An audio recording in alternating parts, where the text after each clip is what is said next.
Merci. Merci Nathalie. Bonjour Alexander Nikolic. Ma première question va porter sur l'international qui fait l'actualité en ce moment. Il va y avoir un sommet Trump-Poutine en Alaska le 15 août, en l'absence de l'Union européenne et de Volodymyr Zelensky. Est-ce que vous pensez qu'un tel sommet peut faire avancer les choses ? Je regrette évidemment que l'Union européenne ne soit pas présente, mais évidemment qu'on n'est pas écouté depuis le début parce qu'on ne pèse pas. On ne pèse pas militairement pour avoir une influence, on ne pèse pas en termes technologiques. On voit que c'est Starlink qui a une vraie influence sur le front aujourd'hui en Ukraine. On a vu que quand Starlink s'était retiré sur le front de course, ça a eu une influence directe. Nous, on ne pèse pas technologiquement. C'est à l'image de l'impuissance de l'Union européenne. Pardonnez-moi, c'est l'Union européenne. C'est la France et l'Union européenne, malheureusement. Vous avez ce conflit aux portes de l'Europe. Et on n'existe pas. Aujourd'hui, Zelensky, quand il veut négocier avec Trump, il parle de leur donner des métaux rares, des matières premières, parce qu'il sait que c'est les États-Unis aujourd'hui qui ont une influence face à la Russie. Et l'Union européenne est impuissante dans le conflit russo-ukrainien, comme elle est impuissante d'ailleurs dans les accords avec Donald Trump, où la négociation s'est donnée toujours plus aux États-Unis et nous, on a toujours moins.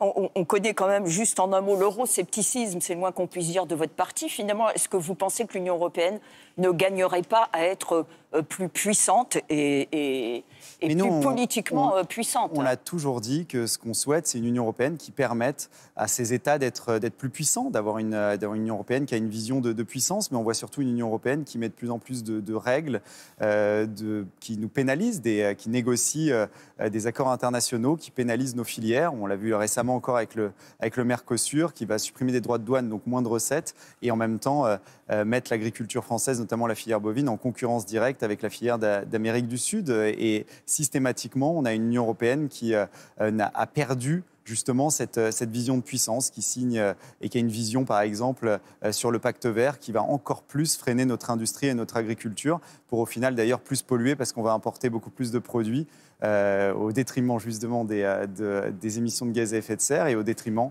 des différentes filières et des emplois qui vont avec et de nos économies qui sont grandement pénalisées. Alors, venons-en aux affaires plus hexagonales, et notamment au budget. Marine Le Pen, il y a quelques jours, quelques semaines, disait « Si le budget reste en l'état, nous, c'est-à-dire les députés Rassemblement national, voterions la censure ». Qu'est-ce qu'il faudrait faire, Alexander Nikolic ? Qu'est-ce que François Bayrou devrait faire pour éviter votre censure à vous, en tout cas député Rassemblement national ? Changer de vision, parce que concrètement, pour les Français. Non, mais je vais répondre très concrètement.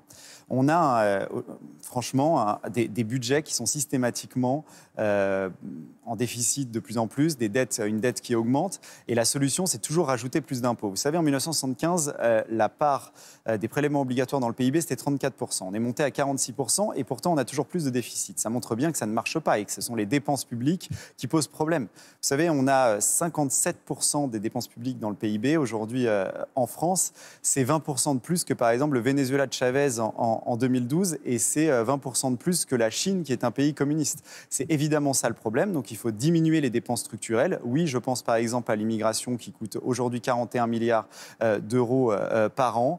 Je pense qu'il faut changer la politique énergétique, c'est-à-dire le fait de miser sur l'éolien et le photovoltaïque qui représente un coût considérable. Et puis, il faut faire en sorte de relancer l'économie en supprimant des impôts de production, par exemple, pour l'industrie, en ne nous mettant pas en concurrence directe avec des pays qui n'ont pas les mêmes règles et les mêmes normes. Ce déficit commercial chronique entraîne un déficit public. Ces erreurs en termes de dépenses toujours plus importantes, même pour des gens qui viennent d'arriver sur notre sol, eh bien, ça pose un problème qui fait qu'aujourd'hui, le déficit est de plus en plus important. Et la solution, ce n'est pas de toujours demander aux Français de payer plus d'impôts, aux entreprises françaises de payer plus d'impôts. On voit bien que ça ne marche pas. Et on l'a dit, un impôt supplémentaire, eh bien, c'est systématiquement la censure.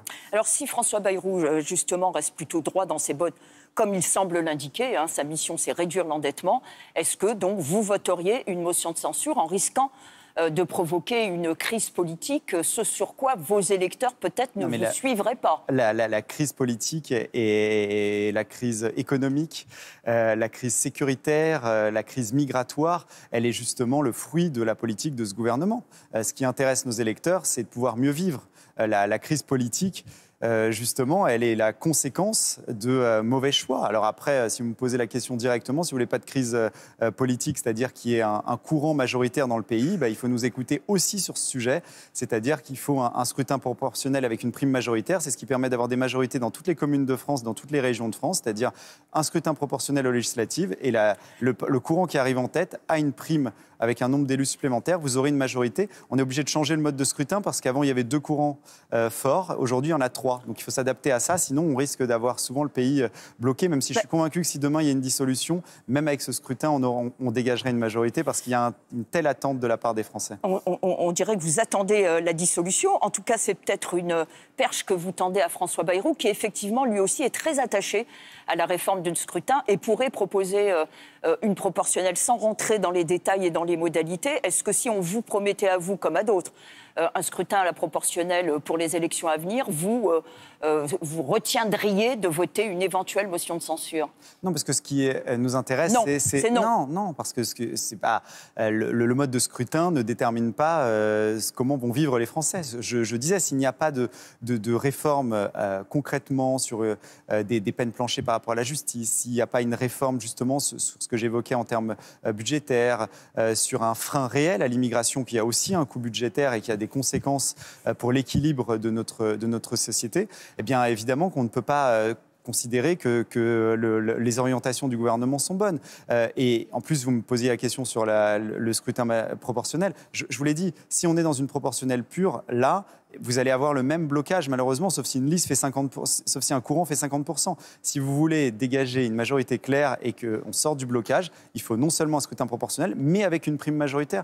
On y arrive dans toutes les collectivités locales et on n'y arriverait pas au sommet de l'État. Ça pose problème pour qu'il y ait une ligne directrice au sommet de l'État. Très bien. Alors, sautons d'éventuelles législatives à court terme. Parlons peut-être de la présidentielle. Marine Le Pen, comme on le sait, est frappée d'inéligibilité avec application immédiate. Tout de même, elle semble envisager, malgré tout, de pouvoir se présenter. Alors, elle l'envisage un jour. Le lendemain, elle semble donner la main, si je puis dire, à Jordan Bardella. Est-ce que vous pouvez nous dire aujourd'hui qui de Marine Le Pen ou qui de Jordan Bardella a la priorité pour se présenter à la présidentielle? Aujourd'hui, c'est Marine Le Pen. On a envie de faire confiance en la justice. On peut se dire que quand il y aura l'appel l'été prochain, eh bien, Marine Le Pen pourra se présenter et que la décision judiciaire permettra à Marine Le Pen de se présenter. Maintenant, on a la chance d'avoir les 2 personnalités politiques préférées des Français avec Marine Le Pen et Jordan Bardella.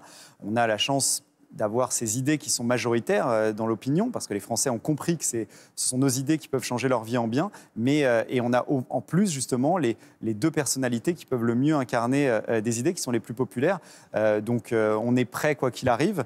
On espère que la justice va retrouver un peu de bon sens et d'esprit démocratique et va être dépolitisé dans la condamnation de Marine Le Pen, parce qu'il s'agit au fond dans cette affaire précisément juste d'une différence de point de vue sur l'utilisation des assistants parlementaires entre la vision française et la vision européenne. Voilà, donc j'espère qu'il y aura une décision qui sera plus juste, mais si ce n'est pas le cas, on sera prêt quoi qu'il arrive pour représenter les Français et nous permettre enfin d'appliquer nos idées qui sont salvatrices. Quand vous dites on sera prêt, est-ce que Jordan Bardella peut se préparer en même temps que Marine Le Pen? C'est possible? Jordan Bardella, il se préparait pour être Premier ministre, vous le savez, c'est ce qu'on avait annoncé, mais évidemment qu'il est prêt aussi à reprendre le flambeau. Et aujourd'hui, d'ailleurs, les enquêtes d'opinion, quand il est testé, le donneraient vainqueur en cas de candidature de Jordan Bardella pour même le second tour.